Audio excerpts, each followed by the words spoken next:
चलतु बनैबा बेसन आउ आलू तरकारी। देखंतु बेसन रे एमती मु बनै देइची।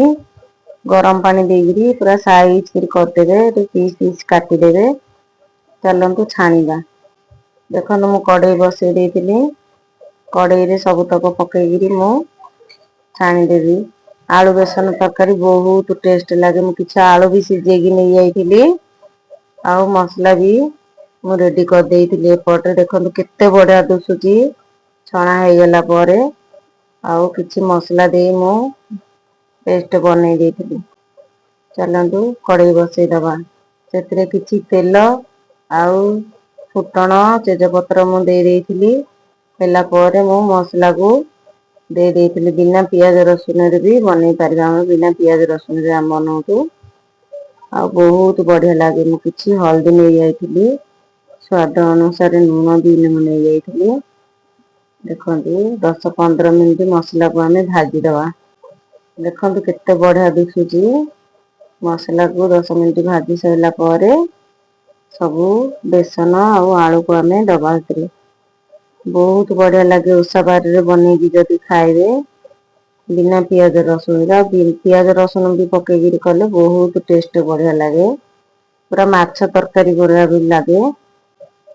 ଦେଖନ୍ତୁ ମସଲା ଆମର ହେଇ ଆସିଲାଣି ବଢିଆ ଦିଶୁଛି। ଆମେ ସେଥିରେ ଆଳୁକୁ ଦେଇଦବା। ଆଳୁ 10 ମିନିଟ ଭାଜିଲା ପରେ ଭଲସେ ଭାଜିଦେବେ ଆଳୁକୁ ପକେଇକି 10-15 ମିନିଟ। ହେଇସାରିଲା ପରେ ଆମେ କିଛି ଗରମ ପାଣି ରଖିଥିବା ସେଥିରେ ଦବା। ଭଲ ସେ ପୁରା ଭାଜିଦେବେ 10-15 ମିନିଟ। ଦେଖନ୍ତୁ ବଢିଆ ବାସ୍ନା ଦଉଛି।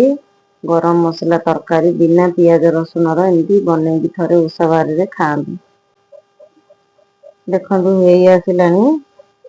ଆମେ ଏଥିରେ କିଛି ପାଣି ଗରମ ପାଣି ବି ଆମେ ଏଥିରେ ଦେଇଦବା। କମ ଜାଳ ଦେଇକିରି ଭାଜିବେ। ନହେଲେ ଯେହେତୁ ବିନା ପିଆଜ ରସୁଣ ଖାଉଛନ୍ତି ମସଲା ପୋଡିଯିବ। ମୁଁ ଏତିକି ପାଣି ଦେଇ ଦେଇଥିଲି ଦେଖନ୍ତୁ। ବଢିଆ ସେ ବଢିଆ ତରକାରୀ ଫୁଟୁଛି ଦେଖନ୍ତୁ। ଆମେ କିଛି ସମୟ ଗଲା ପରେ ଭଲସେ ଫୁଟି ସାରିଲା ପରେ ଆମେ ବେସନକୁ ବି ଦେଇଦବା। ବଢିଆ ଲାଗେ ତରକାରୀ ଖାଇବାକୁ।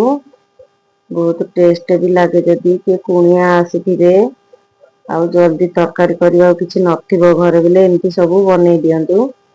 ବହୁତ ବଢିଆ ଲାଗେ। ଦେଖନ୍ତୁ କେତେ ବଢିଆ ଦୁସୁଛି ତରକାରୀ।